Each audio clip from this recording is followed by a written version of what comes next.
जीतन राम मांझी जी जो कवायद में लगे हुए हैं उनको शून्य मिलेगा, क्योंकि उनके प्रति लोगों का ये समझ है कि ये स्वार्थी हैं और सत्ता और स्वार्थ के इतने अभिभूत हैं कि अपने और अपने पुत्र के अलावा या अपने परिवार के अलावा किसी और का नहीं सोचते हैं। तो राष्ट्रीय जनता दल जिसने इतना सम्मान दिया, इतना पहचान दिया, जब वो उसकी नहीं हुई तो भारतीय जनता पार्टी की कहाँ से होगी? उसको तो हम लोग पहले से निष्कासित कर दिए हैं।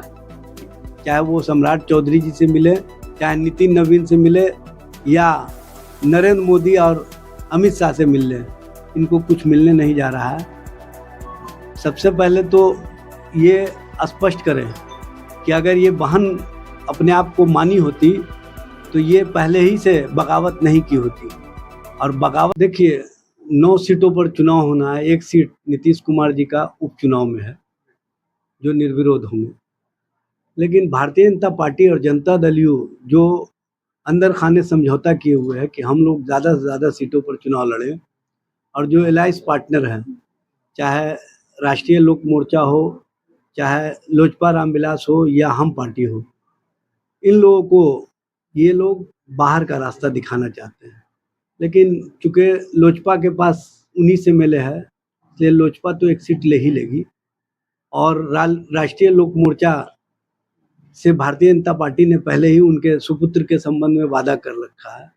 लेकिन जीतन राम मांझी जी जो कवायद में लगे हुए हैं उनको शून्य मिलेगा, क्योंकि उनके प्रति लोगों का ये समझ है कि ये स्वार्थी हैं और सत्ता और स्वार्थ के इतने अभिभूत हैं कि अपने और अपने पुत्र के अलावा या अपने परिवार के अलावा किसी और का नहीं सोचते हैं। तो ऐसे लोगों को भारतीय जनता पार्टी, चाहे वो सम्राट चौधरी जी से मिले, चाहे नितिन नवीन से मिले या नरेंद्र मोदी और अमित शाह से मिल ले, इनको कुछ मिलने नहीं जा रहा है।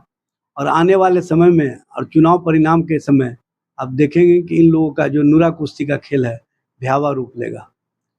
राजद के पास 25 सीटें हैं। देखिए, राष्ट्रीय जनता दल 1 सीट पर उम्मीदवार देगा और हमारे उम्मीदवार बेहतर ढंग से चुनाव जीतने जा रहे हैं और जनता के बीच से, जनता की उम्मीदों से हम इस मामले में सफल रहेंगे। रितु जायसवाल ने सर भाजपा को ज्वाइन किया है क्या? अरे उस सब के बारे में क्या बात कर रहे हैं? जो सत्ता और स्वार्थ से अभिभूत हो, जिसको राजनीति में सिर्फ और सिर्फ चुनाव लड़ने भर से मतलब हो, राष्ट्रीय जनता दल जिसने इतना सम्मान दिया, इतना पहचान दिया, जब वो उसकी नहीं हुई तो भारतीय जनता पार्टी की कहाँ से होगी? उसको तो हम लोग पहले से निष्कासित कर दिए हैं।